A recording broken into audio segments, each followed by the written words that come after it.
I really don't know why.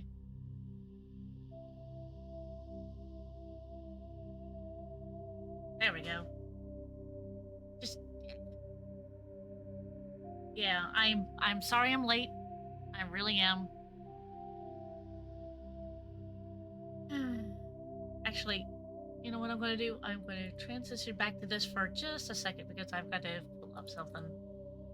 Can't exactly do that with that in the way, so.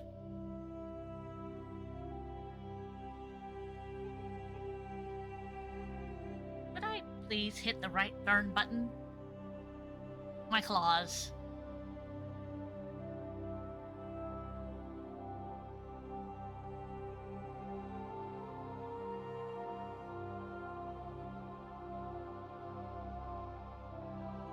Oh, well, nope, nope, nope, nope.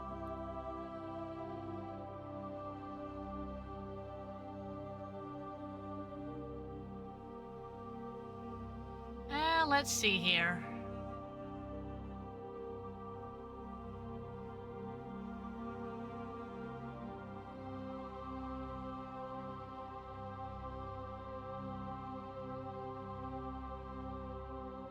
Alright.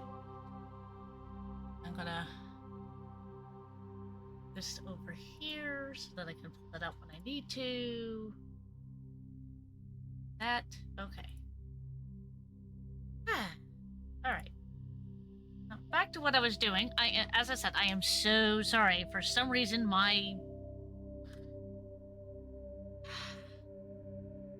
the thing that I had been using to actually listen to stuff went mute. I couldn't hear out of it. So I don't know what's going on. Yeah.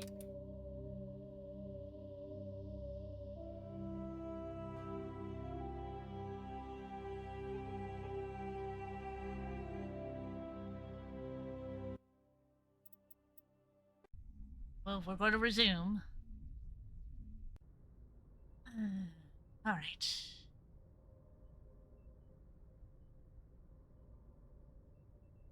There we go. Oh, no, I want to go back this way.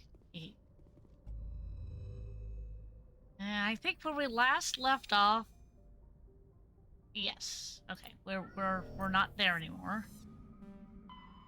And now we're going up to Athens. Woohoo! We're going up to Athens. Gosh darn it. And we're going to start on the outskirts, which would start with Pharos. This at Pharos it has only been. Let's see if I could read along with all my other problems I'm having today. Distant Pharos has seen only a cursory examination by an unmanned probe. It has trace atmosphere of nitrogen and argon. Surface mainly composed of tin with deposits of carbon. Deeper craters partly filled by ice, suggesting that there may have been a significant amount of water locked up beneath its frozen surface. A large, ice-bright crater in the southern hemisphere makes the planet visible from the inner system, leading to the name, Pharos, which I can do a survey. Ooh, nice. Okay. The next planet, as I'm going around, hey, there should be a planet there. Ah, there it is. It's Circe. Circe is a moderately sized hydrogen-helium gas giant with traces of sulfur and chlorine. These give off a striking yellow-green tint. As development of the Proteus colony continues, Circe will likely be developed for helium-3 mining. Right now, I'm not reading the rest of that stuff because, well, I'm just not. Ooh, gas deposit. Yay, gas deposit. Okay, now for the next one, which is Nausicaa. Traces of sodium in the atmosphere give Nausicaa its overall dark gray color. But It is otherwise a typical hydrogen-helium gas giant. An abundance of water vapor in the upper atmosphere account for its white clouds. Pretty nice, in other words, is what it's saying.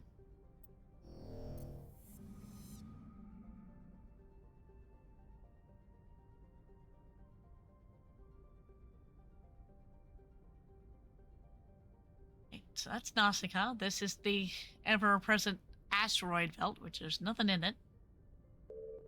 We go to Proteus. Like the Hano homeworld, Proteus has more than 90% ocean cover. The incredible heat thrown off of Athens raises the global humidity to 100% and creates a constant cloud cover, and powers colossal typhoons that rage across the surface year-round. Hot, humid, storm-racked Proteus' rare combination of oxygen-nitrogen atmosphere and carbon-based biosphere, nevertheless recommended for colonization. Really? I wouldn't live there. A pilot program is studying the possibility of colonies below the ocean surface, safe from the worst effects of the weather. Colony founded 2179, population 12,470. Capital Ithaca. That would make sense. The orbital period, this one I will read. The orbital period is 4.9 Earth years. The radius is 10,210 kilometers. The day length is 51.4 Earth hours. The atmo pressure is 1.21 Earth atmospheres. The surface temperature is 34 Celsius, which that's on the hot side. And the surface gravity is 1.3 Gs. This has lots of free oxygen. Ooh. And then we have Salmus. The geological properties of Salmus have been scanned from orbit, but little else is known about it, due to its thick carbon dioxide atmosphere and the proximity to the energetic star Athens. The equatorial daytime temperatures have been known to turn the surface molten. The crust is composed of iron with deposits of platinum and group Let's try that sentence again, and this time without me stumbling over the words. Okay. Lots of science. Small kobold brain. The crust is composed of iron with deposits of platinum group metals. There we go. That's it.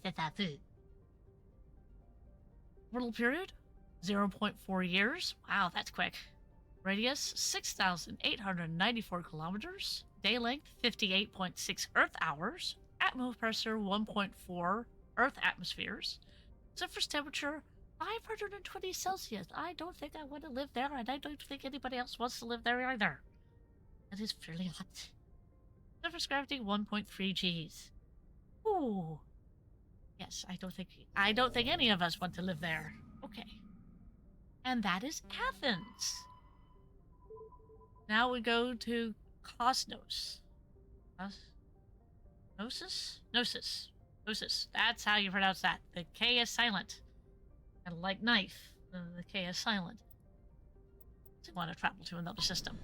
Woohoo! There we go. Traveling to another system. Okay.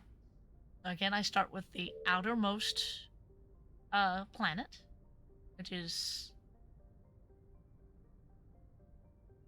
Arcanus? Arcanase? I guess this is good as mine. A small hydrogen-helium gas giant, Arcanase, has been developed as a full-featured, if modest, stopover for ships hauling refined materials from Therum. In addition to a powerful magnetic field to dump drive charge, Arcanase has a largely automated infrastructure of helium-3 refining and deuterium mining on its many water ice moons. I need to get that in the right order. Wow.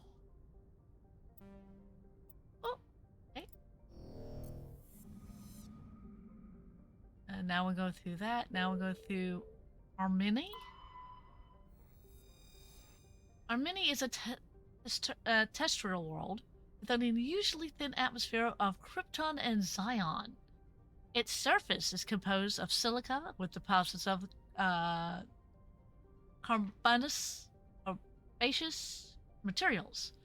The initial flyby probe of Armini detected multiple areas at the crater with oddly regular surface protrusions.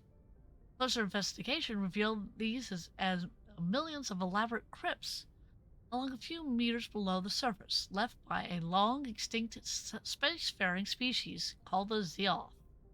Many human universities wish to perform archaeological excavations.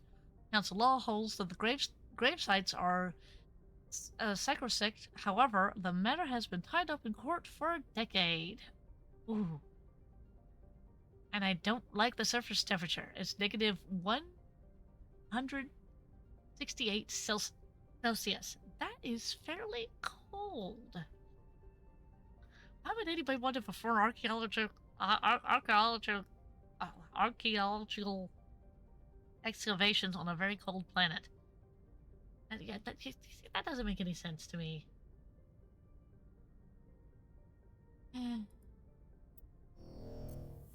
So that's that planet.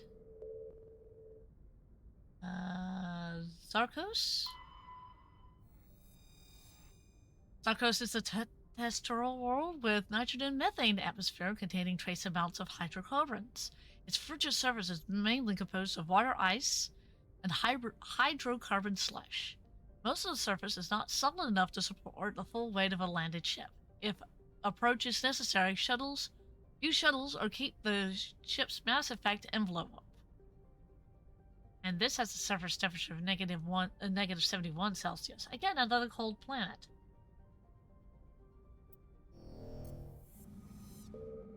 That is Therum. And we'll read the particulars of that in just a minute. I'm going to go to Pleistosos. Pleistosos is a small terrestrial with a trace atmosphere of carbon dioxide and xenon. The surface is scorching hot and is mainly composed of sulfur and various silicates. There's little interest on this desolate world. I would imagine so, seeing that its surface temperature is 551 degrees Celsius. Oh, that's hot. Oh gosh. That is very, very hot. We are now going to Therum. Therum is a distant but rich industrial world claimed by the Human Systems Alliance. Its plentiful heavy metals have fueled the recent manufacturing boom on Earth. Ore samples rich with fossils of simple silicon-based organisms indicate Therum was more habitable in the past than it is at present. Perhaps this explains why many Prothean ruins dotting its surface, most of which have been looted by mining corporations. Colony was founded in 2167, population 34,000. Capital Nova Yekaterinburg. And if that's pronounced a different way, wonderful. The orbital period is 6.4 Earth years. The radius is 6,724 kilometers. The day length is 28.3 Earth hours. The pressure is 0.68. The atmospheric pressure is 0.68 Earth atmospheres. Let's get that in the right order. Surface temperature is 59 degrees Celsius. Oof.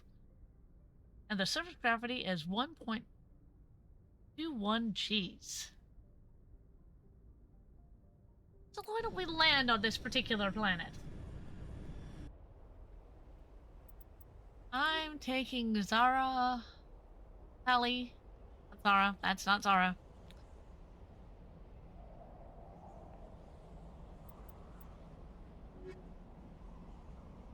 And Caden. I think that's who I'm taking. Well, let me just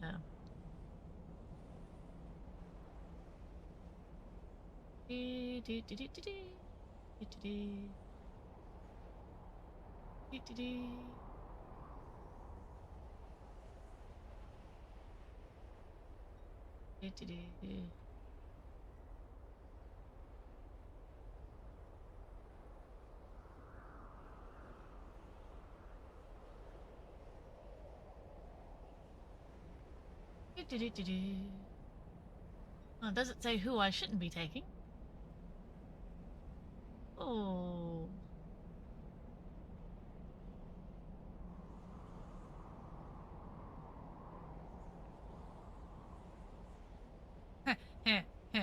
Yeah, I think I'll take those two. Whee!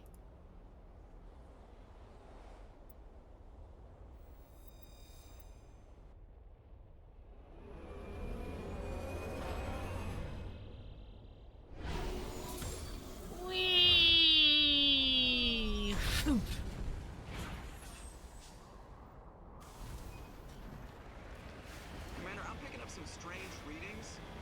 Really strange, like off the damn charts. It looks like it's coming from an underground complex a few clicks away from the drop zone. Ooh, well, now that's not good. Whee! I like being in the Mako.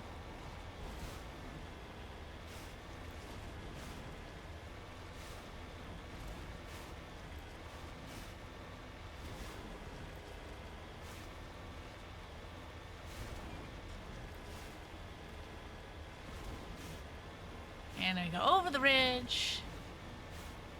We won't meet any of bad guys, right? Right? Right. Okay. Uh-oh.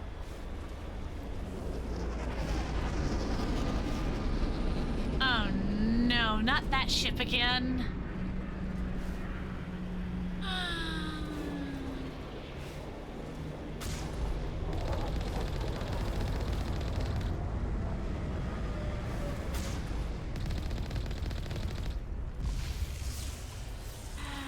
Oh, boy.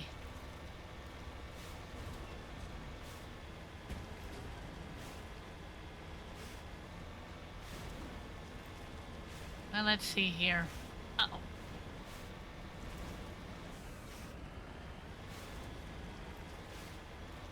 I don't think we can take that strong point head on.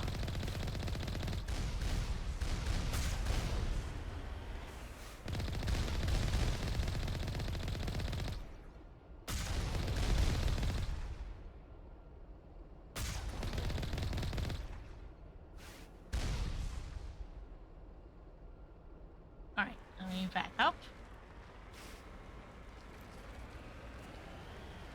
Go this way. Whee! Ooh.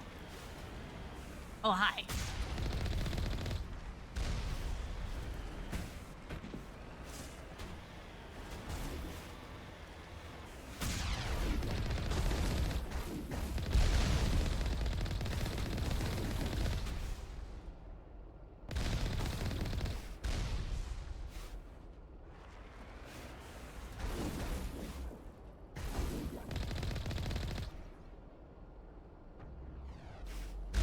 Oh, really?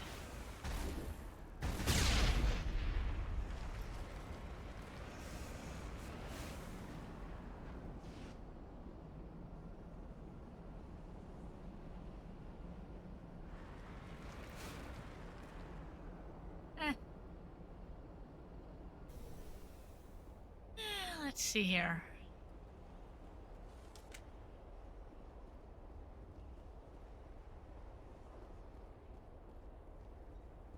Oh, did I lose somebody? Hey, get over here. All right. Let's go.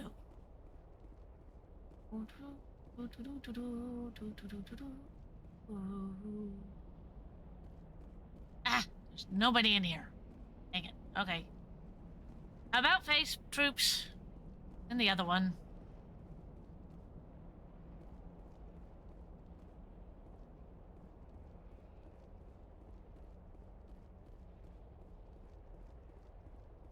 Do do do do do do do do do.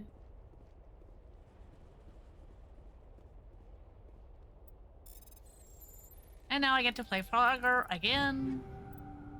Good call.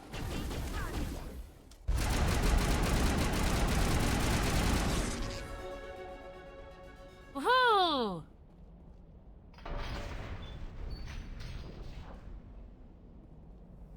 Cool.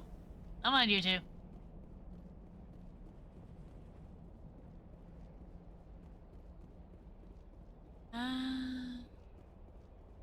Now I get to run to the other side.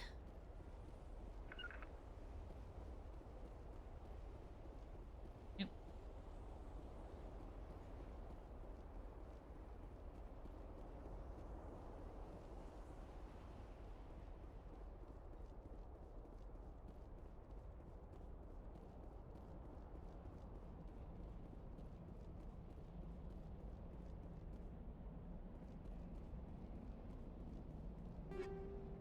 Yay! All right.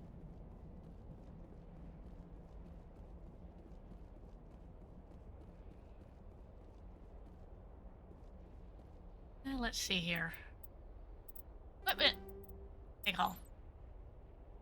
I'm not doing that yet. Journal. Well, I kind of am doing that already.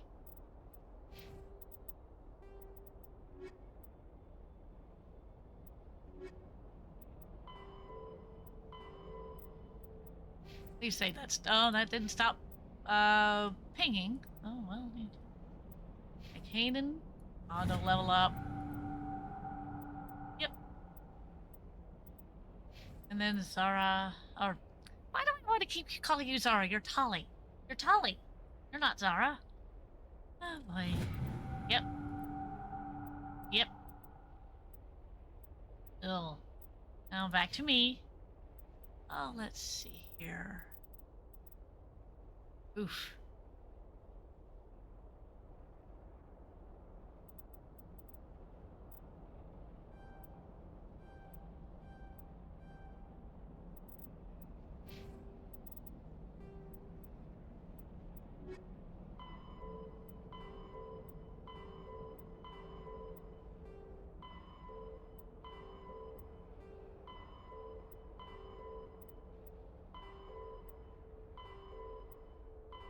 I'm just going through all these and making sure that I'd actually looked at them. Yay! Finally, it stops blinking at me.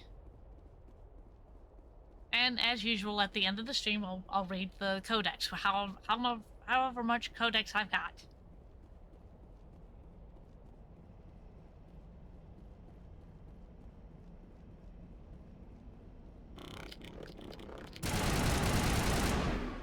Gotcha! All targets down. Well, yeah.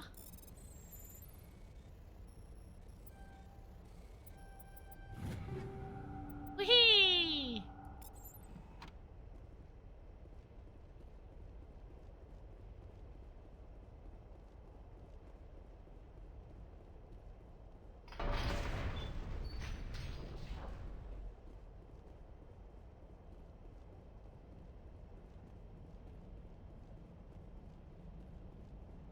Now I'm going go back to the Meko.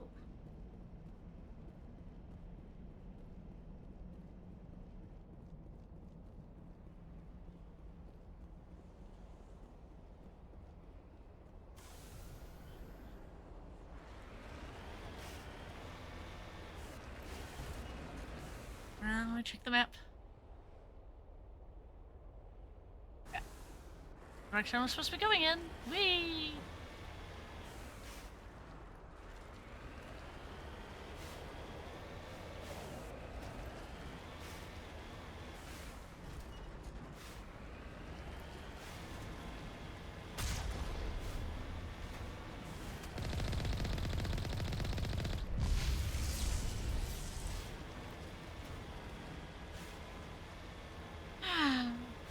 Ooh, really?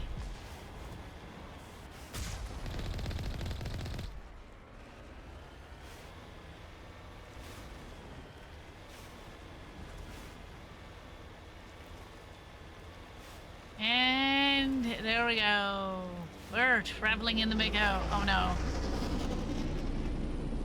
What's that? Ah.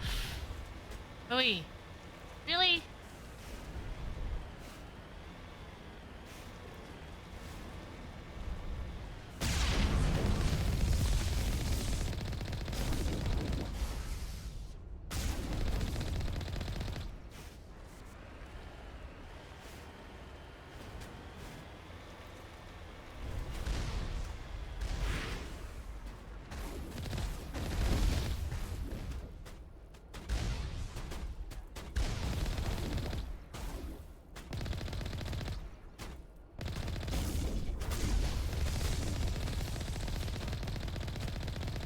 And go.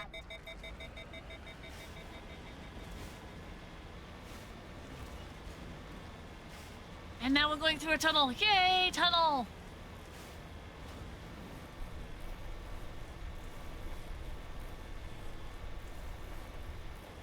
Whee, tunnel!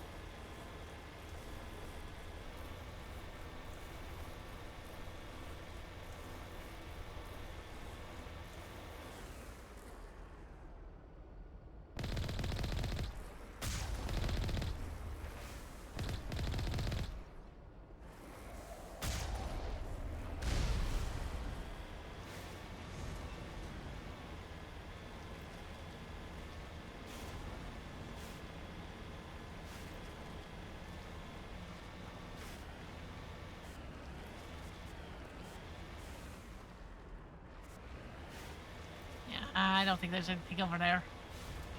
Whee!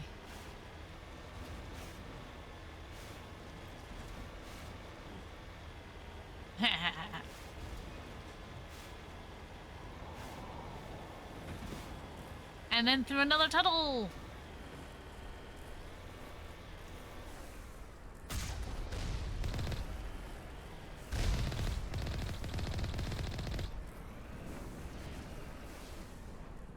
And let's see here.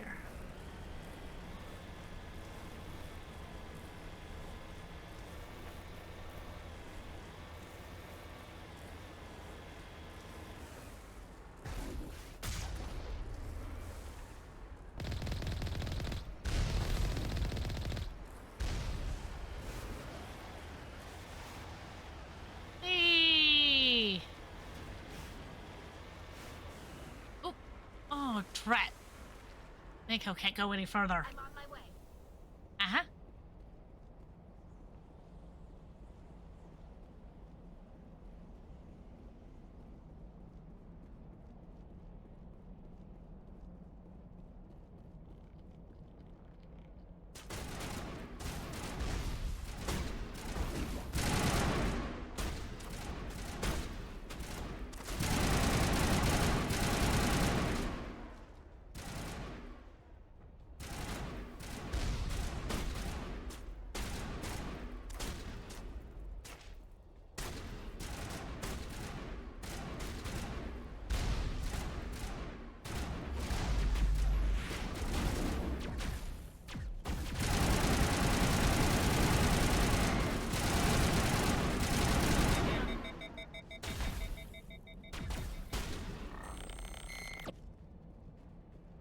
All right.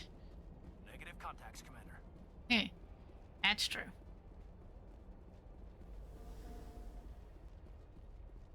Oh. Ooh.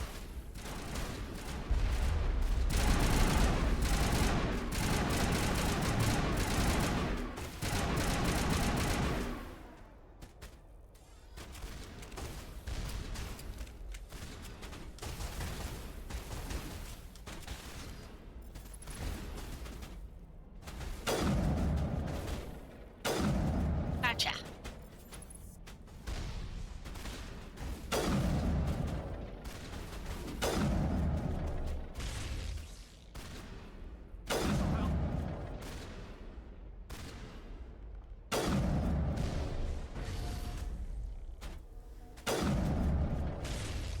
Oh. Nope.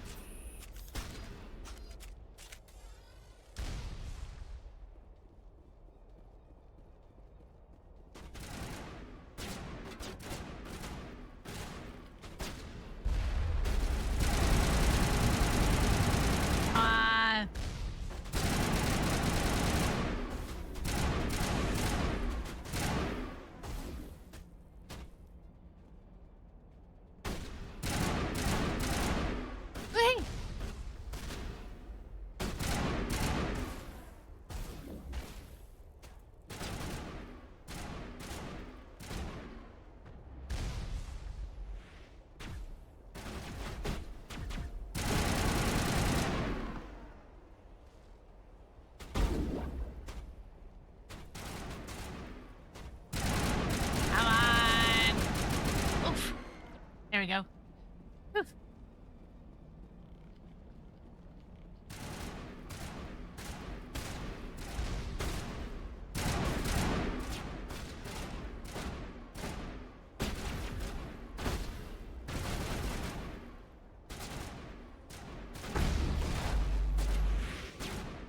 Oh, come on.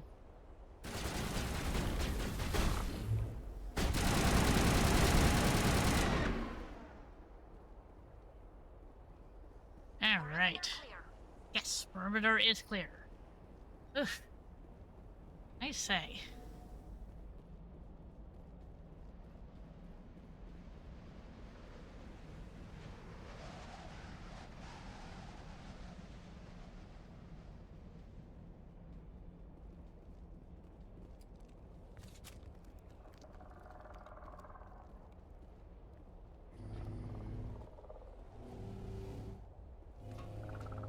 Uh-oh. Those things don't look very nice. I mean, what are they?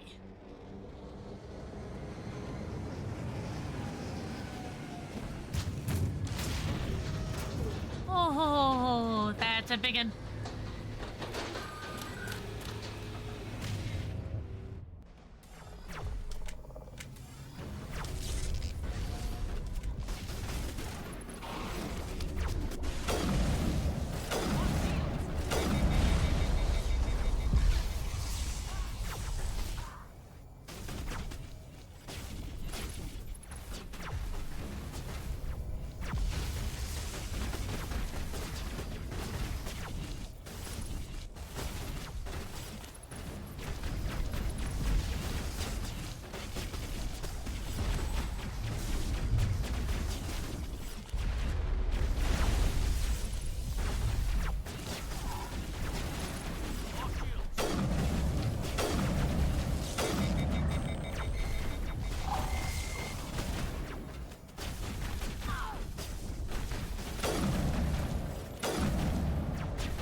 Oh, come on. Give me my shields back.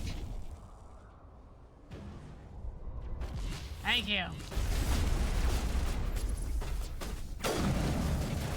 Lost shields.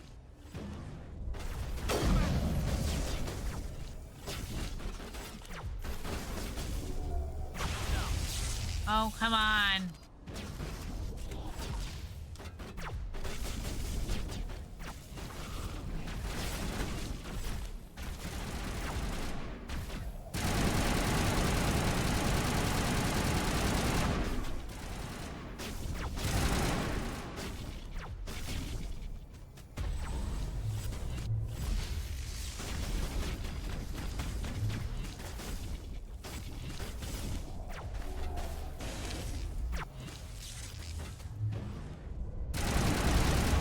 Oof! Ow!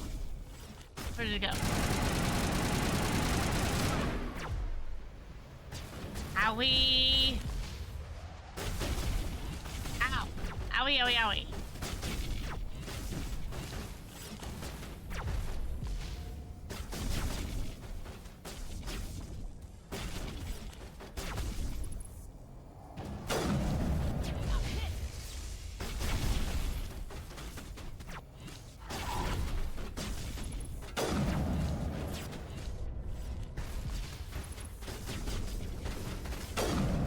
There we go.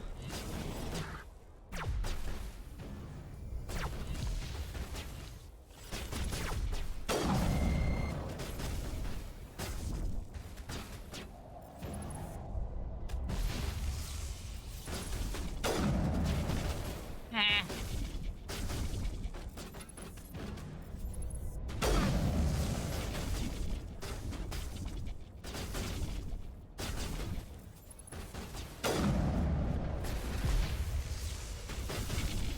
Oh, come on. There we go.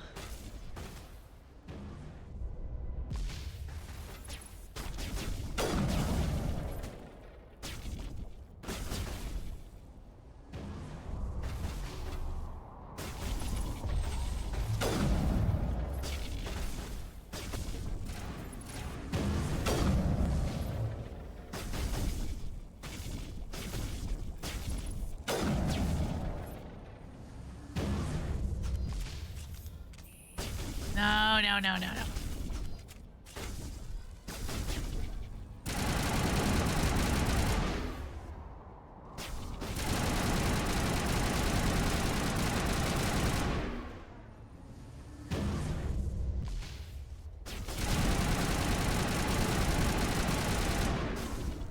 Come on, I know I can do this.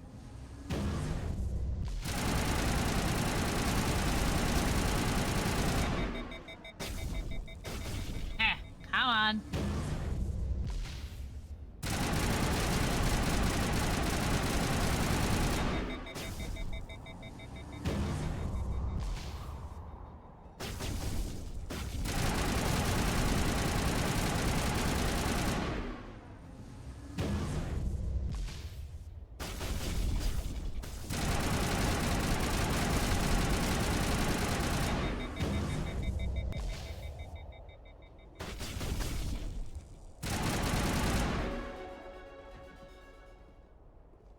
There's one more.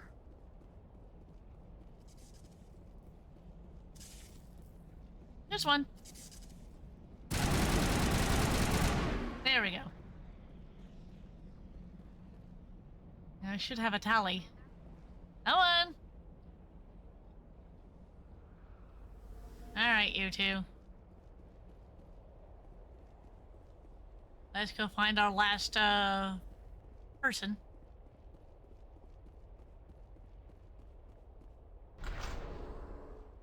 There we go.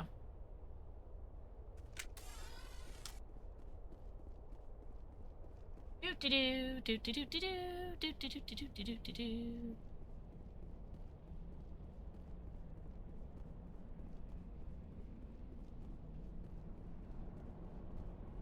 Uh-oh. I've been jammed.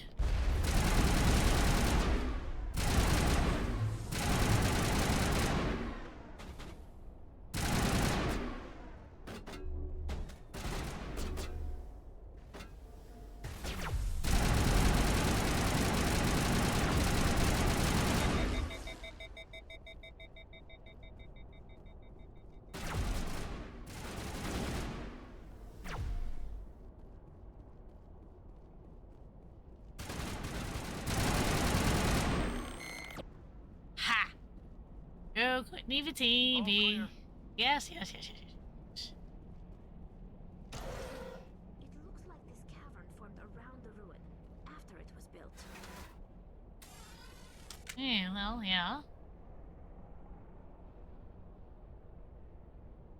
Ooh.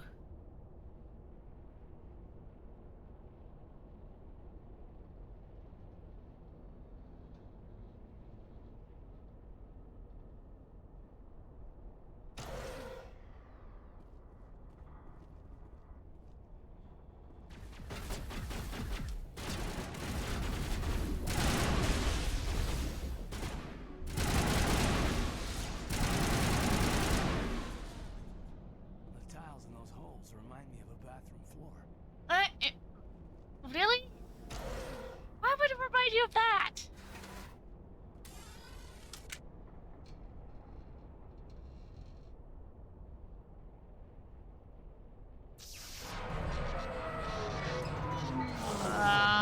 That's not good.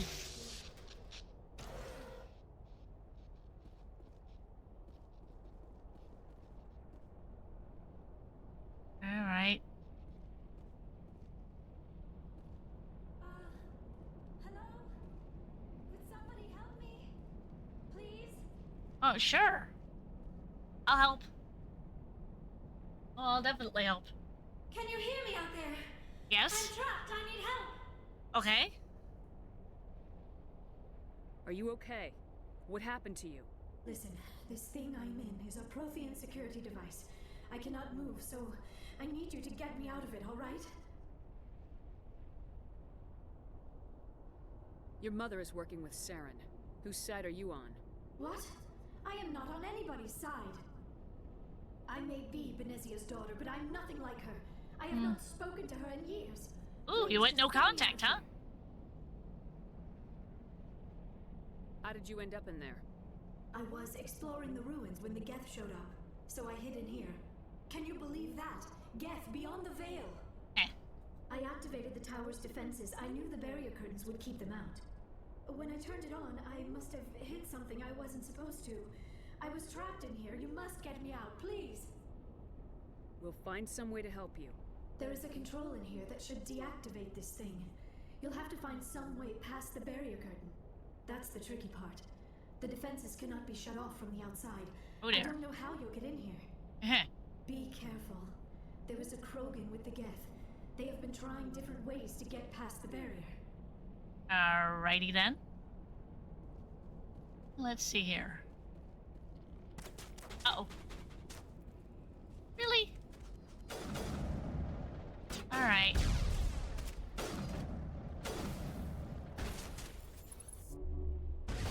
Countermeasures. Woo! Aha!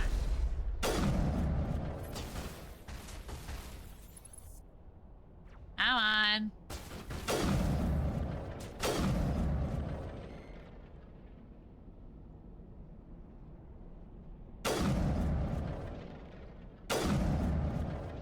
Yes!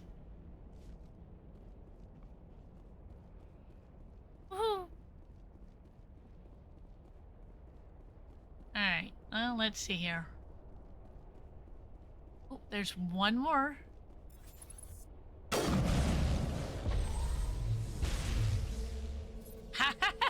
Well, I mean, that got exploded. All clear. Yeah, I kind of noticed that.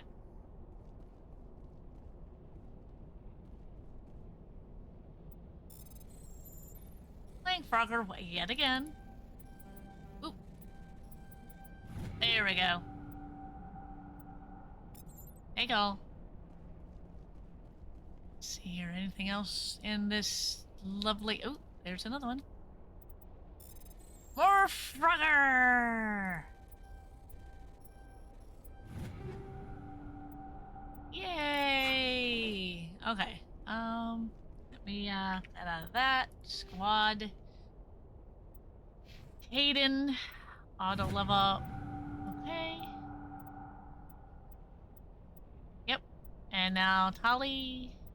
Auto level up. Hacking. Yes. And now me. Well,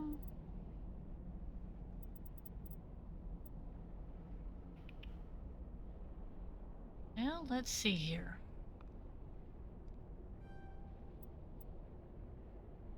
And then...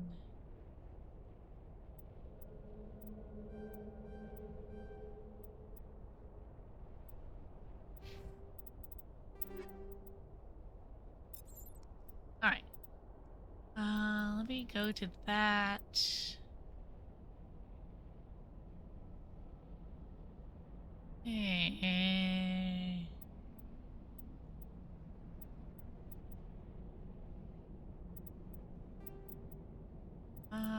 That.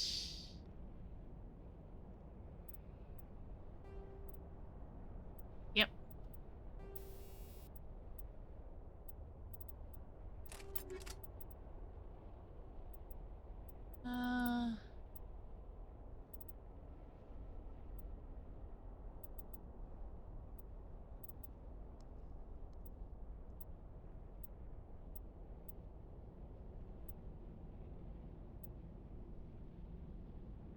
Yeah, let's see here.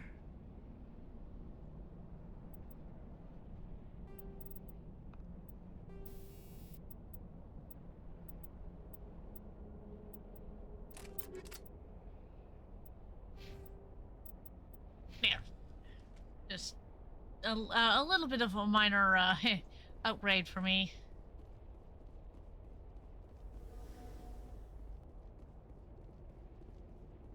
Now let's go to these laser controls. Nope. Nope.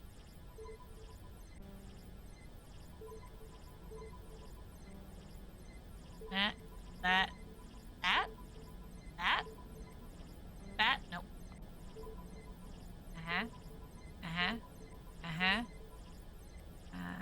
Nope.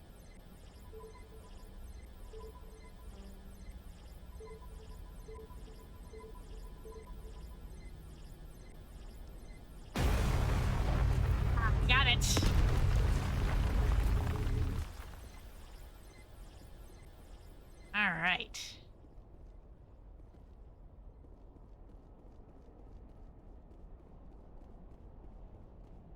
Do do do do do do do do do do do do do do do.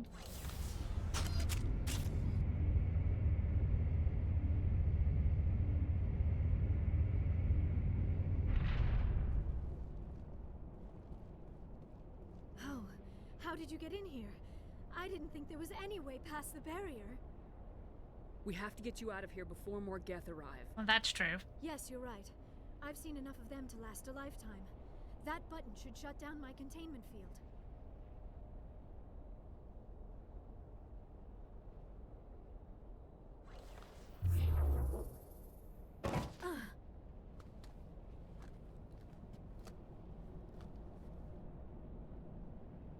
Any idea how we get out of this place? There is an elevator back in the center of the tower. At least I think it's an elevator. It should take us out of here. Come on! And we're following you. I still cannot believe all this. Why would the Geth come after me? Do you think Benezia's involved? Saren's looking for the conduit. You're a Prothean expert. He probably wants you to help him find it. The conduit, but I don't know. Uh-oh. I think I caused a boo-boo. What the hell was that? These ruins are not stable. That mining laser must have triggered a seismic event. We have to hurry. The whole place is caving in. Oh, lovely. Joker, get the Normandy airborne and lock in on my signal. On the double, mister! Aye, aye, Commander. Secure and away. ETA 8 minutes. Yeah. He needs to move faster. We need to move faster. What are you talking about?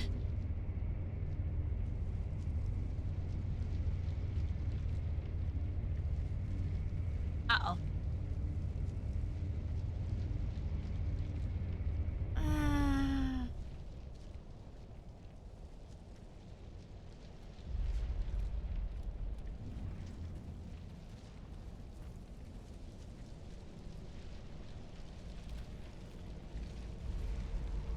Surrender. Or don't. That would be more fun. Hey. In case you didn't notice, this place is falling apart. Exhilarating, isn't it? No, it's not. Thanks for getting rid of those energy fields for us. Hand the doctor over. Whatever it is you want, you are not getting it from me. She'll stay with us, thanks. Not an option. Saren wants her. Uh-huh. He always gets what he wants. Kill him. Spare the Asari if you can.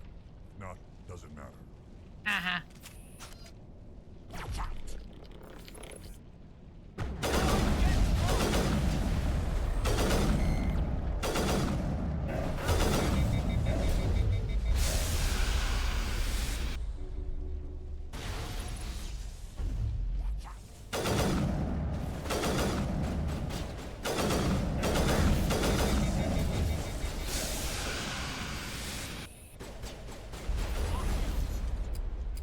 Where is it?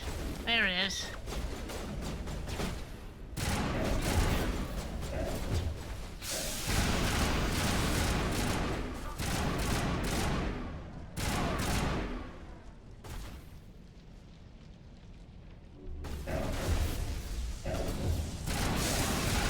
Hey! Ha!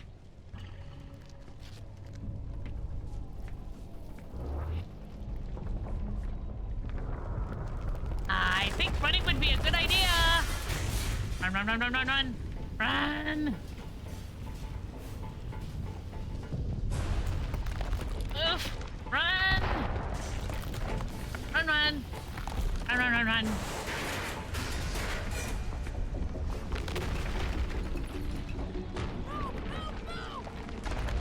I second that sentiment. Move, move, move.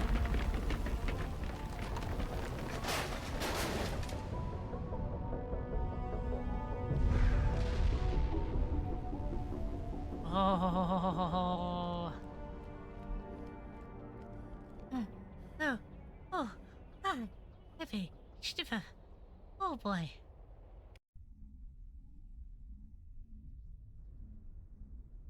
Too close, Commander. 10 more seconds, we would have been swimming in molten sulfur.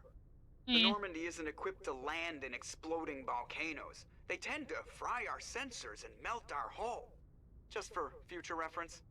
Uh-huh. We almost died out there, and your pilot is making jokes? It's a coping mechanism. You'll get used to it. Yeah. I see. It must be a human thing. I don't have a lot of experience dealing with your species, Commander. But I am grateful to you.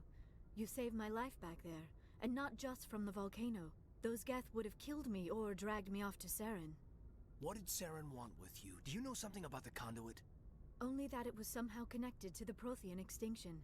That is my real area of expertise. I have spent the past 50 years trying to figure out what happened to them. Just how old are you exactly? I hate to admit it, but I am only 106. Damn. I hope I look that good when I'm your age. Oh A dear. century may seem like a long time to a short-lived species like yours. But among the Asari, I am barely considered more than a child. Uh-huh. That is why my research has not received the attention it deserves. Because of my youth, other Asari scholars tend to dismiss my theories on what happened to the Protheans. Did your research turn up anything interesting? What is interesting is what I did not turn up. There is remarkably little archaeological evidence of the Protheans, and even less that might explain why they disappeared. It is almost as if someone did not want the mystery solved. It is like someone came along after the Protheans were gone and cleansed the galaxy of clues. But here is the incredible part. According to my findings, the Protheans were not the first galactic civilization to mysteriously vanish. This cycle began long before them. Where'd you come up with this theory? I thought there wasn't any evidence. I have been working on this for 50 years. I have tracked down every scrap and shred of evidence. Right. Eventually, subtle patterns start to emerge, patterns that hint at the truth. It is difficult to explain to someone else. I cannot point to one specific thing to prove my case. It is more a feeling derived from a half-century of dedicated research. But I know I'm right, and eventually I will be able to prove it. There were other civilizations before the Protheans. This cycle has repeated itself many times over. Ooh. What cycle? What are you talking about? The galaxy is built on a cycle of extinction. Each time a great civilization rises up, it is suddenly and violently cast down. Only ruins survive. Okay. The Protheans rose up from a single world until their empire spanned the entire galaxy. Yet even they climbed to the top on the remains of those who came before. Their greatest achievements, the mass relays and the Citadel, are based on the technology of those who came before them. And then, like all the other forgotten civilizations throughout galactic history, the Protheans disappeared. I have dedicated my life to figuring out why. They were wiped out by a race of sentient machines, the Reapers. The Reapers? But I have never heard of. How do you know this? What evidence do you have? There was a damaged Prothean beacon on Eden Prime. It burned a vision into my brain. I'm still trying to sort out what it all means. Visions. Yes, that makes sense. The beacons were designed to transmit information directly into the mind of the user. Finding one that still works is extremely rare. No wonder the Geth attacked Eden Prime. The chance to acquire a working beacon, even a badly damaged one, is worth almost any risk. Okay, well that's But true. the beacons were only programmed to interact with Prothean physiology. Whatever information you received would have been confused, unclear. I am amazed you were able to make sense of it at all. A lesser mind would have been utterly destroyed by the process. You must be remarkably strong-willed, Commander. This Yeah. isn't helping us find Saren or the conduit. Of course, you're right. I am sorry, my scientific curiosity got the better of me. Unfortunately, I do not have any information that could help you find the conduit, or Saren. I don't know why Saren wanted you out of the picture, but I think we'll be a lot better off if we bring you along. Thank you, Commander. Saren might come after me again. I cannot think of anywhere safer than here on your ship. And my knowledge of the Protheans might be useful later on. And her biotics will come in handy when the fighting starts. Good That's to have true. you on the team, Liara. Thank you, Commander. I am very grateful. Oh, I am afraid I am feeling a bit lightheaded. Uh-huh. When was the last time you ate or slept? Dr. Chakwa should take a look at you. Go to sick It bay. is probably just mental exhaustion, coupled with the shock of discovering the Protheans' true fate. I need some time to process all this. Oh, Still, dear. it could not hurt to be examined by a medical professional. It will give me the chance to think things over. Are we finished here, Commander? We can talk again after you've seen the doctor. The rest of you, dismissed. Mission reports are filed, Commander. You want me to patch you through to the Council? Yeah. Patch him through, Joker. Setting up the link now, Commander. We've received your report, Commander. I understand Dr. Tassoni is on the Normandy. I assume you're taking the necessary security precautions. Liara's on our side. The Geth were trying to kill her. Benezia would never allow Theron to kill her daughter. Or maybe she doesn't know. Or maybe we don't know her. We never expected she could become a traitor. At least the mission was a success. That's true. Apart from the utter destruction of a major Prothean ruin. Was that really necessary, Shepard? The Geth were crawling all over those ruins. We were lucky to make it out alive. Yeah. Of course, Commander. The mission must always take priority. Good luck, Commander. Remember, we are all counting on you. Uh-huh. Woohoo! Alright. Don't switch. Here we go.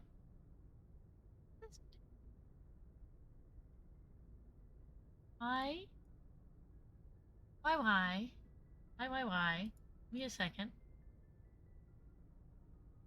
Oh. Yeah.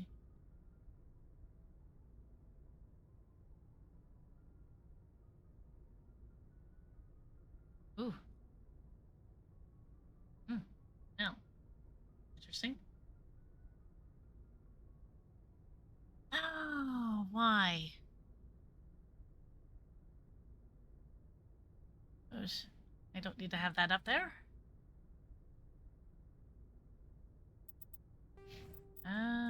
Four, huh? What do I need to put stuff into? Probably fitness.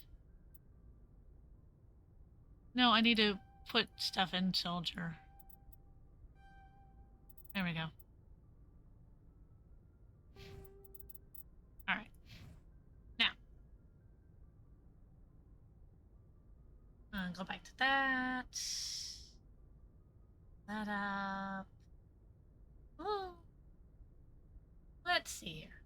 Do do do do do do do do do do do do do do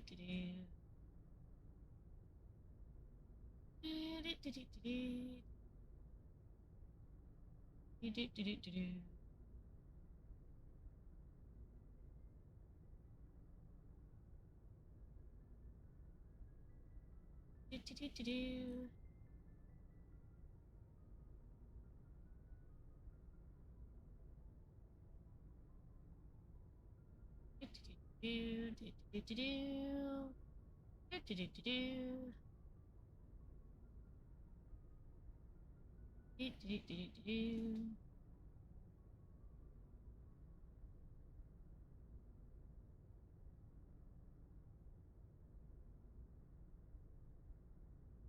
Uh-huh.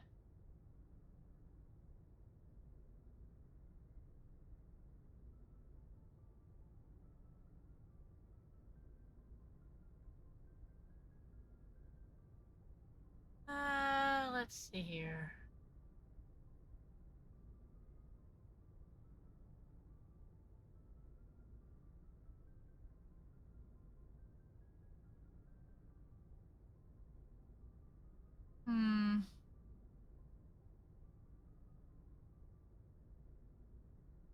Okay. Let's see here.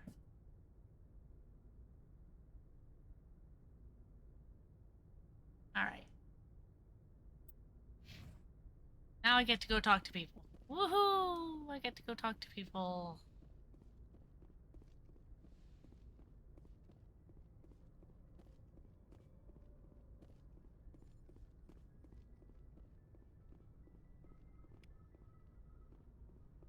Yep.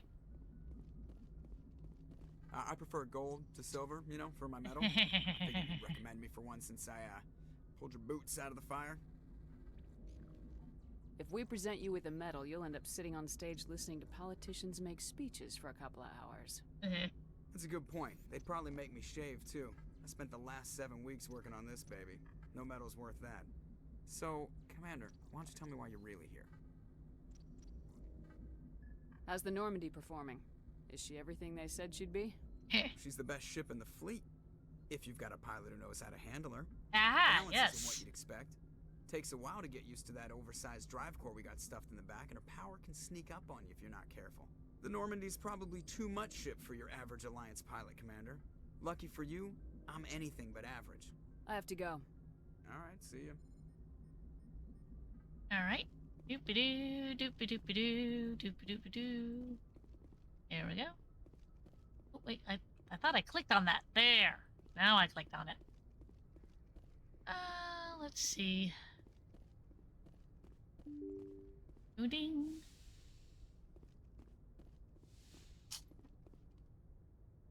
Down the stairs I go. Now, only one person that I'm going to be striking up a romance with, and it's not with the other two. Yes, Commander? Is there something you need? How did you end up serving on an Alliance ship? I haven't I talked to enlisted her. right out of med school. Earth always seemed boring to me. Too safe, too secure. I figured the colonies were teeming with exotic adventure. I wanted to travel the stars, tending the wounds of tough soldiers with piercing eyes and sensitive souls.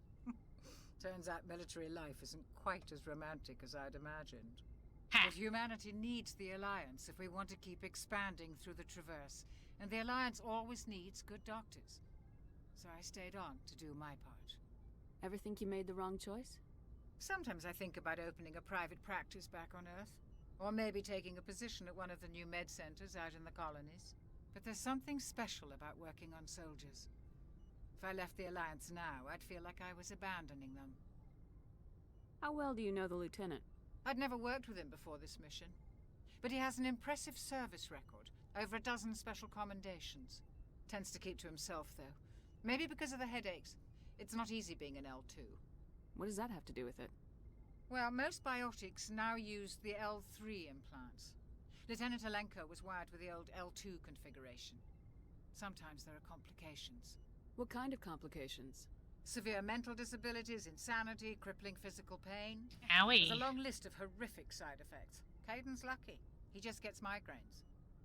Check. Okay. I should go. Goodbye, Commander. Woohoo! More stuff for the Codex! And now I get to talk to Liara.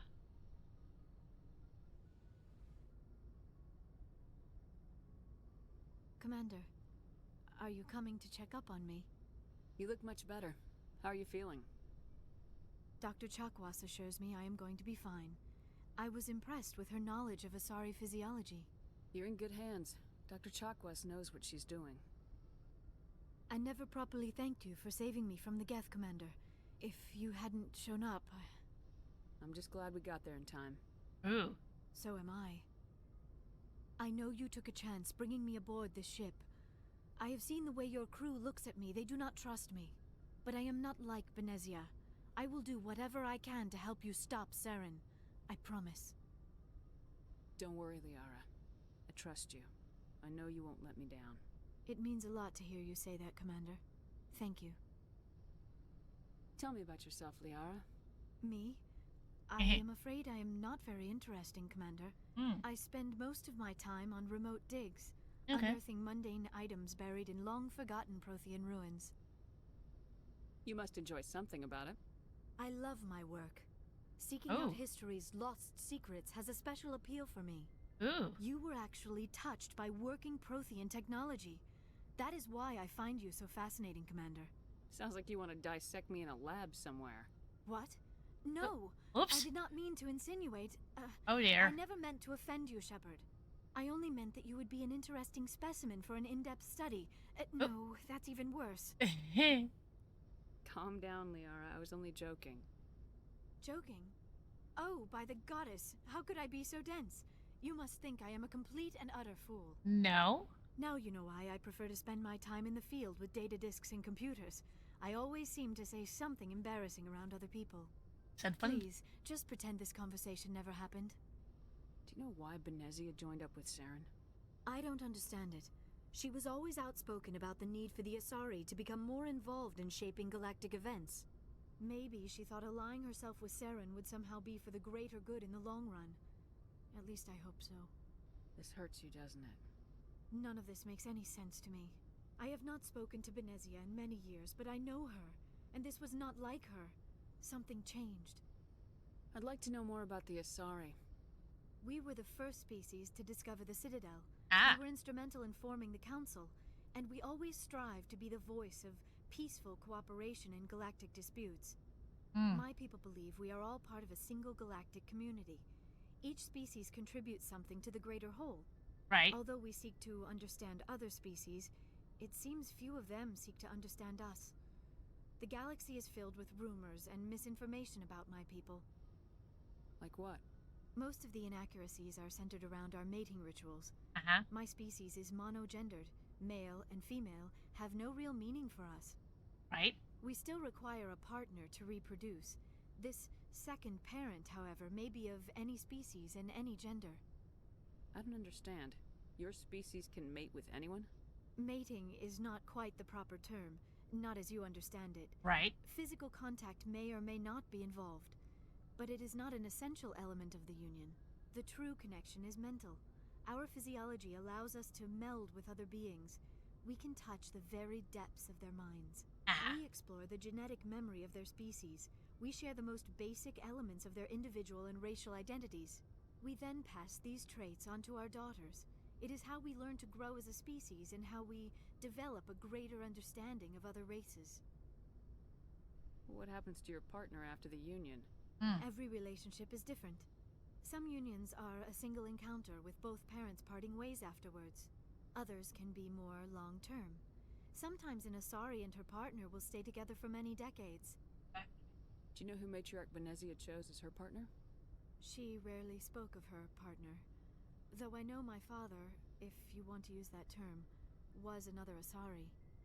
I thought you always needed another species to serve as one of the parents. Think about it, Shepard. If we were not able to mate with our own species, we would have died out long before we ever mastered spaceflight and left our homeworld. That's true. Union with our own kind is no longer common, not for the purposes of reproduction. Most Asari believe it weakens our species. Asari daughters inherit racial traits from the father species. If both parents are Asari, then nothing has been gained, or so conventional wisdom would hold. And that's I am true. what is sometimes called a pureblood. Though no Asari would ever be cruel enough to say the word to my face, it is a great insult among my people. It is possible Benezia's partner was embarrassed by their union. She may have been too ashamed to publicly acknowledge me as her offspring. Maybe she wanted to meet you but couldn't. Maybe something could have happened to her. Maybe she passed away. You might be right. I hope you are. But I have no way to know for sure. Benezia never spoke of her partner. Whatever happened, it caused her too much pain to dwell on it.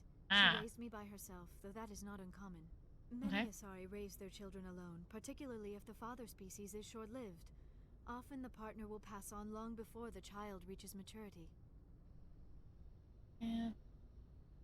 Check. You Asari live for 1,000 years. What happens when your partner dies? Few sapient species live as long as my kind. We have learned to take a philosophical approach to our unions. We do not focus on the inevitable loss of our partners. Instead, we enjoy the time we spend with them. And even after they're gone, a part of them lives on in us. The union is a connection that transcends both time and space. Okay. There I we should go. Goodbye, Shepard. Wee. All right. Talk to her. And now I'll go downstairs.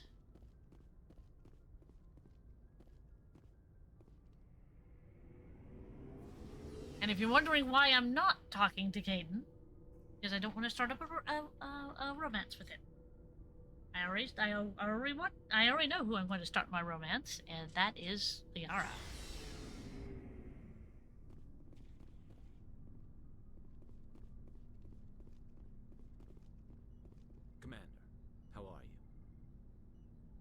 Why did you want to be a CSEC officer in the Eh. first place? That's a good question. There were several reasons, I guess. Like what? Probably the same as most officers. I wanted to fight injustice, wanted to help people. Hmm. I guess my father had something to do with it too. He was CSEC, one of the best. Ooh. I grew up hearing about his accomplishments or seeing his picture on the vids after a big arrest. Uh-huh. Took my resignation pretty hard. That's tough. But you'd think he'd be impressed you're going after Saren.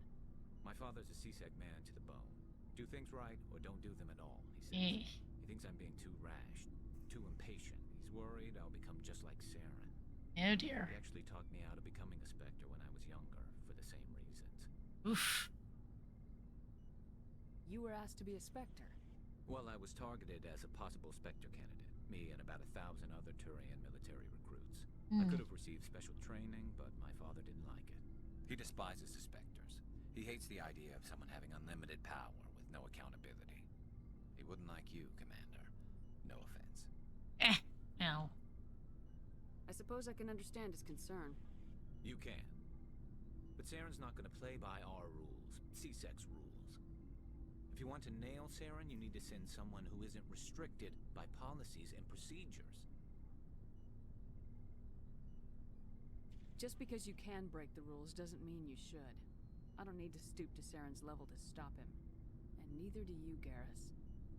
I see what you mean, but I'll think about it. Thanks, Commander. You're quite welcome. I'm gonna go over here and talk to Ashley. Commander? Do you have a few minutes to talk? One-on-one? Sure. I was hoping to get a minute of your time off the record. I keep an open door policy. If you have any concerns, lay them on me. All right. I know things are different aboard the Normandy, but I'm concerned about the aliens, Vicarian and Rex. With all due respect, Commander, should they have full access to the ship? They may not serve the Alliance, Chief, but they're allies. At least as far as Saren goes. This is the most advanced ship in the Alliance Navy. True. I don't think we should give them free rein to poke around the vital systems. Engines, sensors, weapons. You don't trust the Alliance's allies? I'm not sure I'd call the Council races allies. We, humanity, I mean, have to learn to rely on ourselves. Yeah. Standing up for ourselves doesn't mean standing alone. I don't think we should turn down allies. I just think we shouldn't bet everything on them staying allies. As noble as the council members seem now, if their backs are against the wall, they'll abandon us. You got a pessimistic view of the universe, Williams. A pessimist is what an optimist calls a realist. Look, if you're fighting a bear and the only way for you to survive is to sick your dog on it and run, you'll do it. As much as you love your dog, it isn't human. It's not racism, not really. Members of their species will always be more important to them than humans are.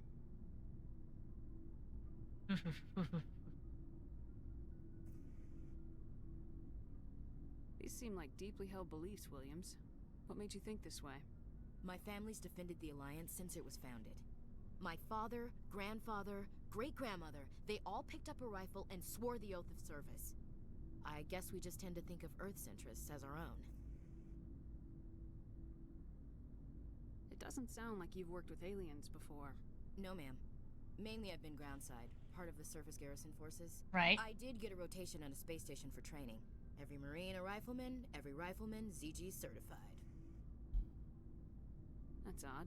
Your record is spotless and your technical scores are exemplary. You should be serving with the fleet. Anyway, that's why I haven't served with many aliens, Commander. I come from a military family too. My parents were both Navy. Anybody in your family we might know? Couldn't say, Commander. We probably have a lot in common. You join up to carry on the tradition?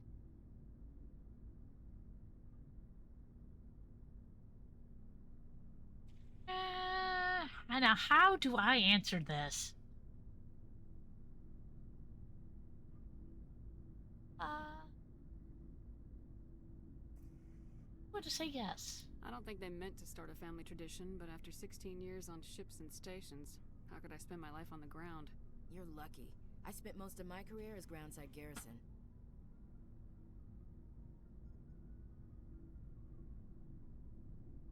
Alright, I can see where your concerns are coming from, Williams. But this is a multilateral mission. You're gonna have to work with aliens, like it or not. It won't be a problem, Commander. You say jump, I say how high. You tell me to kiss a Turian, I'll ask which cheek. Really? I don't think kissing Turians will be necessary. You never know, Commander. What's your opinion of the last mission? Not sure I buy Dr. Tassoni's story about her and her mom not talking. They're family, right? I think she's being straight with us. Or at least I don't think she lies very often. Yeah, she's probably really bad at it. Hey, want me to ask her about her sex life? Might be illuminating. Ooh, that is mean, Ashley. I don't think she's used to teasing, good-natured or otherwise. No fun, Commander. Too bad those ruins got destroyed. I mean, they lasted thousands of years. That's impressive. Dismissed, Chief. Ma'am. Whee! That was fun. Now I'm going to go talk to Rex. So, we've got Saren on the run. It won't be long now. Saren's good, but I'm better. Uh-huh. Good. He's rotten. To the core. I could tell as soon as I met him. Why didn't you tell me this sooner? I would've if I thought it was important. Oh dear. I think I'd like to hear about it just the same. This was a while ago. Uh-huh. A bunch of mercs were bragging about a job out near the edges of the Terminus systems. Uh-huh. They said it paid well and the boss was never around to ride them. Ooh. They said he was looking for more men, too. So I checked it out. Oof. I didn't know Saren was openly recruiting mercs. It wasn't that open, and he only showed his face once. We'd been raiding ships in the area for months when we took out this massive cargo freighter. Our biggest haul yet. Oof. I was on board checking bodies for valuables, looking for some extra credits. Right. That's when I saw him. What did Saren want with the ship? I don't know what he wanted.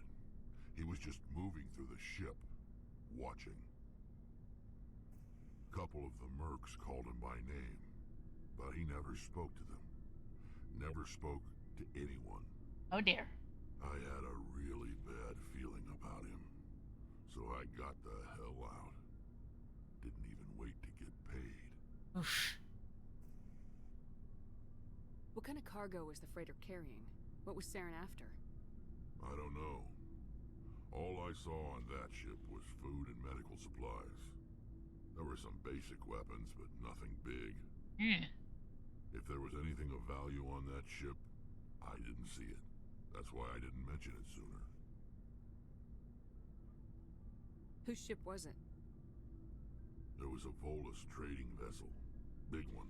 Lots of guards. But they were no match for us. Yeah, check, check. That's the only time you saw him? Yeah. Didn't even know who he was. Still wouldn't if I hadn't joined up with you. Yeah. But my instincts were right. Yep. Every other merc on that mission turned up dead within a week. Every damn one. So long, Rex. Shepard. Okay. So. Woohoo! Oh, well, let's go and talk to Tali. Tali. Oh, hello, Shepard. Are you okay? I don't know. Your ship is amazing, and your crew's been really great to me. Especially your chief engineer. But I just sort of feel out of place. The Normandy runs so smooth, it feels like we're not even moving. And the engines are so quiet. How do you sleep at night? The silence wakes you up? Back on the flotilla, the last thing you want to hear is silence. It means an engine's died or an air filter shut down. I guess you don't have to worry about that here. But old habits die hard. Yeah, that's true. But it's more than just the silence.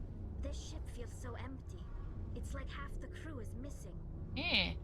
Back home, I couldn't wait to go on my pilgrimage. I couldn't wait to get away from the crowds. Now that I'm out here, I kind of miss them. Sometimes we don't appreciate what we have till it's gone. That's true. That's true. I'm starting to wonder if that's what the pilgrimage is really about. It's given me a whole new perspective on my people and our culture. You know, there's always a few who go on their pilgrimages and never return. I always assumed something bad happened to them. But maybe they just wanted a different life. You do plan to return to the migrant fleet, right? I could never abandon my people, Shepard. I will go back eventually. But we have to stop Saren first. Right. Otherwise, I might not have a home to go back to. Oof. That is very true. Very true. Yeah, okay, I've done all those. I should go.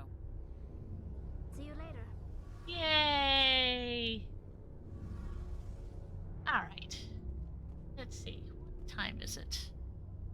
Ooh, okay. I have 20 minutes.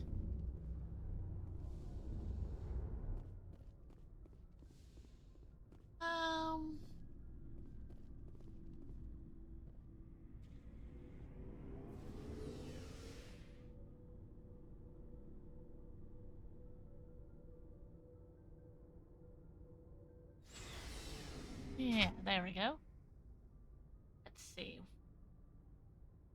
What am I going to do?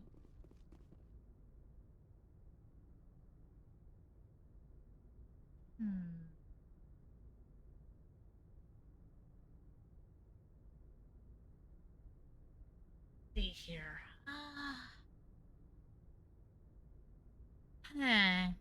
Well.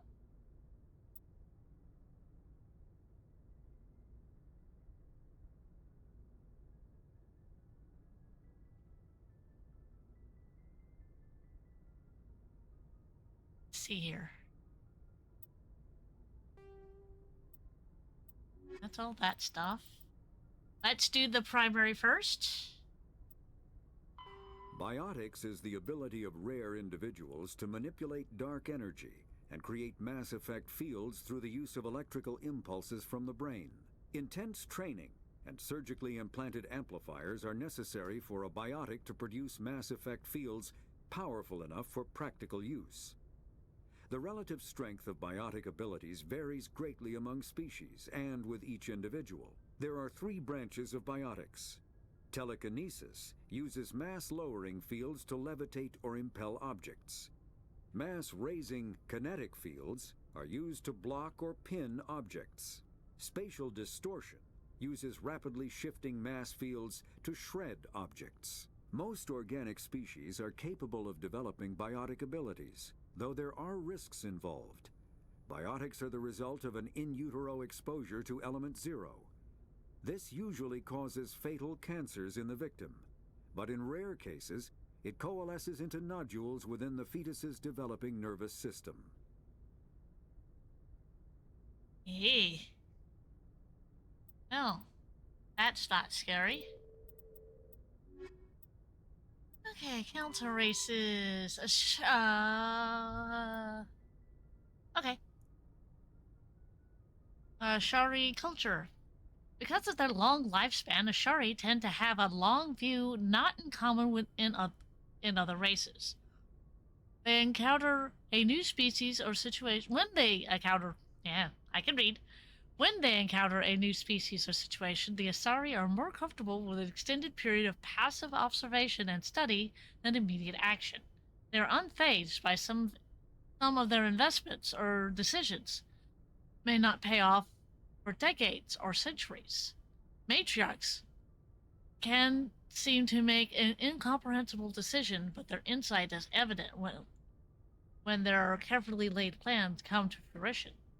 In stellar relations, this long view manifests in an unspoken policy of centrism. The Asari instinctively seek to maintain stable balances of economic, political, and military power. Traditionally, Asari spread their influence through cultural domination and intellectual superiority. They invite new species of advanced development to join the galactic community, knowing that their ideals, beliefs, will inevitably influence the existing culture. While Turians are individuals with personal desires, their instinct is to equate the self with the group and set aside personal desires for the good of all. Turians are taught to have a strong sense of personal accountability. The Turian honor that of other races find so remarkable. Turians are taught to own every decision they make, good or ill. The worst sin they can make in the eyes of their people is to lie about their own actions. Oof. Turians who murder will try to get away with it, but if directly questioned, most will confess to the crime. Turians have a strong inclination toward public service and self-sacrifice. So they tend to be poor entrepreneurs. To compensate, they accepted the mercantile Volus as a client race, offering protection in exchange for their fiscal expertise. The Turian military is the center of their society. It's not just an armed force. It is an all-encompassing public works organization, and the military police are also civic police. The fire brigades serve the civilian population as well as the military facilities, and the corps of the engineers builds and maintains spaceports, schools, water purification plants, and power stations. The merchant marine ensures that all worlds get the needed resources. Ooh. Although they lack the brutality of the Krogan, the skill of the Ashari, and the ferocity of the humans, the Turian military has formidable discipline. The officers and NCOs are lifers with years of field experience. Enlisted personnel are thoroughly trained and stay calm under fire. Turian units don't break, and if their entire line collapses, they fall back in order, setting ambushes as they go. The popular saying holds: if you will only see a Turian's back once he's dead. Boot camp begins on the 15th birthday. Soldiers receive a year of training before assigned to a field unit. Officers train for even longer. Most serve until the age of 30, at which point they become a part of the reserves. Even if they suffered injuries preventing a frontline service, most do support work behind the lines. Bionics are uncommon. While admired for their exacting skills, Bionics motives are not always fully trusted by the common soldier. Turians prefer to assign their Bionics to specialist teams called Cabals. Command and control are decentralized and flexible. Individual squads can call on for artillery and air support, and they make extensive use of combat drones for light duties and practice combined arms. Infantry operates with armor supported by overhead gunships. Strategically, they are methodical and patient, and dislike risky operations. Tradition is important. Each legion has a full-time staff of historians who chronicle its battle honors in detail, and the oldest have records dating back to the Turian Iron Age. If a legion is destroyed in battle, it's reconstituted rather than replaced. Turians recruit auxiliary units from conquered or absorbed minor races. Auxiliaries are generally light infantry or armored cavalry units that screen and support the main Turian formations. The conclusion of their service in the auxiliaries, recruits are granted Turian citizenship. Woof! Okay. About the time the Silurians and the Asari were forming the Council, the Turians were embroiled in a bitter civil war. Ew. The Unification War, as it was later named. began with hostilities between the colonies and the furthest from the Turian homeworld. Excuse me while I stop reading this codex and start reading this codex. The summer sky darkens, the warm air quickly chills to ice, the ground shakes and cracks. Trumpets from the most humid tones blare from all directions, and the air fills with a dark haze as a purple portal with edges of red and black mist rips itself open. The familiar dark figure steps through. The Undying One has arrived, immortal.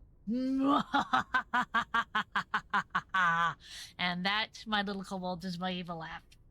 Which I might have to use that the next time I play the Star Wars game, because there's a certain Twi'lek that is starting to turn Rags into a Sith. Although it might not turn out the way she wants it to. You think? Hello, Mag. You got lucky today. Do you mean lucky how, dear heart? Let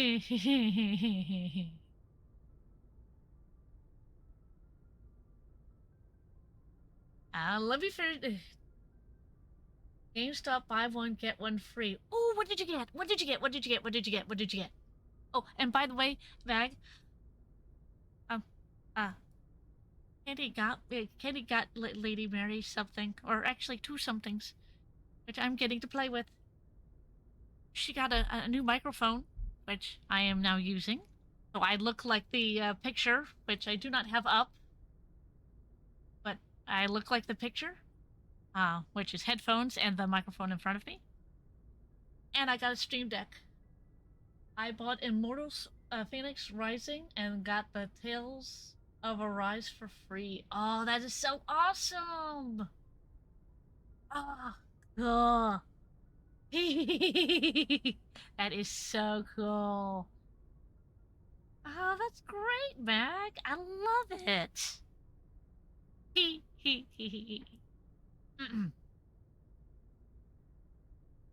Let's see here.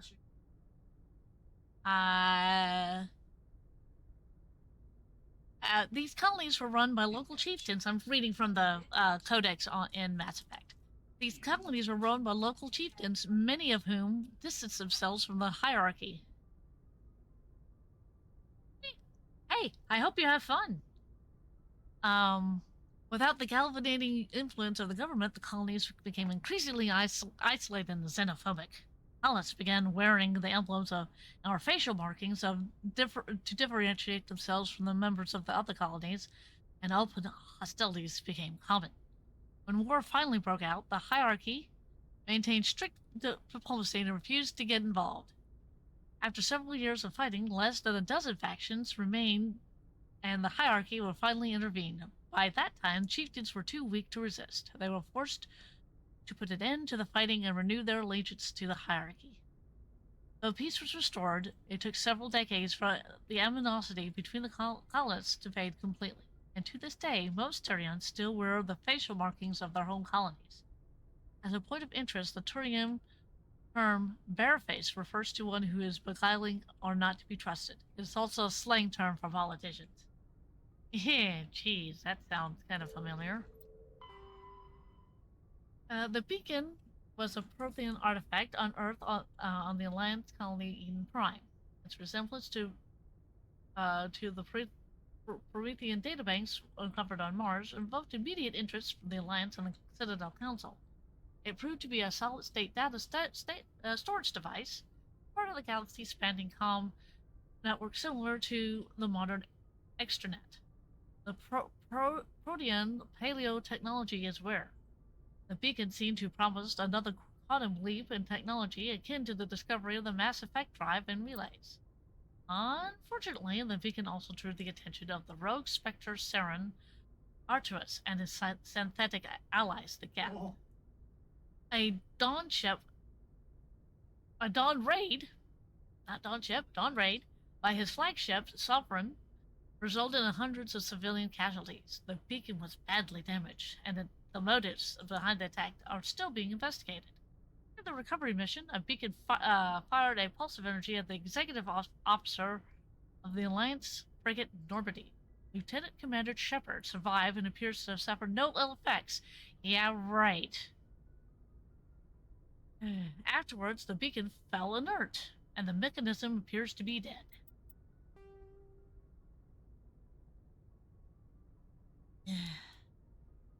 The Prothean beacon downloaded its knowledge into Lieutenant Commander Shepard on Eden Prime, causing his confusing dreams and visions.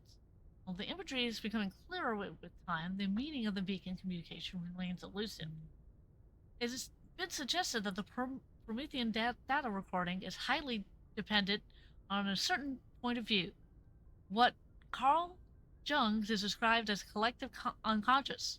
The cipher is needed to comprehend images implanted in Shepard's mind is the cultural knowledge of the Promethean, its archetypes, biological instincts, common experiences universal to the race. The Prometheans have been dead for a millennia. It may be impossible to acquire this cipher. Ooh. Geth models, collectively dubbed hoppers by the Alliance forces, are electronic welfare platforms. They project electromagnetic radiation across the broad spectrum as an offensive weapon. They can also perform a cyber warfare attacks against onboard computers of body armor, hard suits, and weapons adversely affecting their performance. The structure of hoppers consists of an advanced and highly elastic artificial muscle material and allows the hopper to compress its entire body for powerful leaps. Hoppers also have thousands of molecule-scale barbs on the surface of its hands and feet, which are used to cling to walls and ceilings. Hoppers are very difficult targets, leaping from one surface to another in rapid succession. Kinda like Spider-Man. And I actually know who that is. The structure of I read that. The Quarians have no record of any Geth models similar to hoppers. This new morphotype must have been developed over the last 300 years by the Geth themselves. It's troubling proof that the Geth are continually moving towards technological singularity. Experts in synthetic life are intrigued that the hoppers appear more organic than the baseline Geth. Identified subtypes of the hopper have been codenamed Sapper, Stalker, and Boost. Ooh.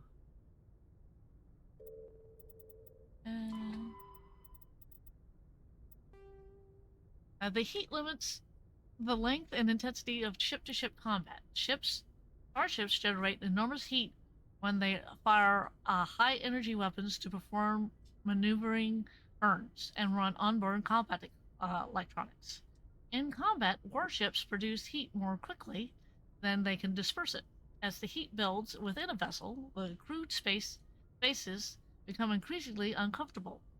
Before the heat reaches its lethal levels, the ship must win or retreat by entering faster than light. After a faster than light run, the ship halts, shuts down its non-essential systems, and activates the heat radiation gear. Combat endurance varies by ship design and by the battle's location. Battles in the deep cold of interstellar space and can go for some time. Engagements close to the star are brief, since the habitable worlds are usually close to a star. Battles over them are frantic. Dispersal of heat generated by onboard systems is a critical issue for a ship. If it cannot deal with heat, the crew may be cooked within its hull. Ew. Radiation is the only way to shed heat in a vacuum. Civilian vessels utilize large, fragile radiator panels that are impossible to armor. Warships use a diffuse radiator arrays, DRAs, ceramic strips along the exterior of the armored hull. These make the ship appear striped to thermographic sensors. Since the arrangement of the ships depend on the internal configuration of the ship, the patterns for each vessel is unique and striking. On older ships, the DRA strips would become red or white hot. Dubbed tiger stripes or war paint by the humans, the glowing DRA has a psychological impact on pirates and irregular forces. Strip radiators are not the most efficient as panels, but if damaged by enemy fire, the ship only loses a small portion of its total radiation capacity, and in most cases, the vessel DRA allows it to cruise at no difficulties. Operation deep within a simple solar system can cause problems. A ship engaged in combat can produce titanic amounts of heat from maneuvering burns and weapons fire. When fighting in a high heat environment, warships employ high efficiency droplet heat sinks. In a droplet system, tanks of liquid sodium or lithium absorb the heat within a ship. The liquid is vented from spray nozzles near the bow and as a thin sheet of millions of micrometer scale droplets. The droplets are caught in a at the stern, recycled in the system. A droplet system can sink 10 to 100 times much as heat as DRA strips. Droplet sheets resemble a surface strip wake through water. The wake peels out in sharp turns, spreading a fan droplets as the ship changes vectors and leaves the cullet behind. Ooh. And then technology. Biotics manipulate the mass effect fields using dozens of element zero nodules within the nervous system to react to electric stimuli from the brain. Amplifiers allow biotics to synchronize nodules so they can form fields large enough for practical use. And the amplifiers can improve specific disciplines or talent. An implant is surgically embedded in surface port to which amps are plugged in. On humans, the implant is usually placed at the base of the skull for convenient access, though the user must be careful to keep it free from contaminants. Implant ports fit a variety of amps, and there is a growing market for modifications and add-ons. The finest quality implants and amps are manufactured by Asari artisans. The Alliance's L3 implants, first deployed in 2170, are a significant step forward. I do believe that is all of the codex. And that is also I am going to can I not save here? Oh, I can't save here. No, that's not fair.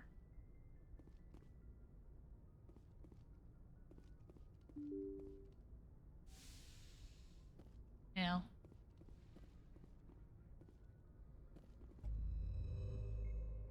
Hard.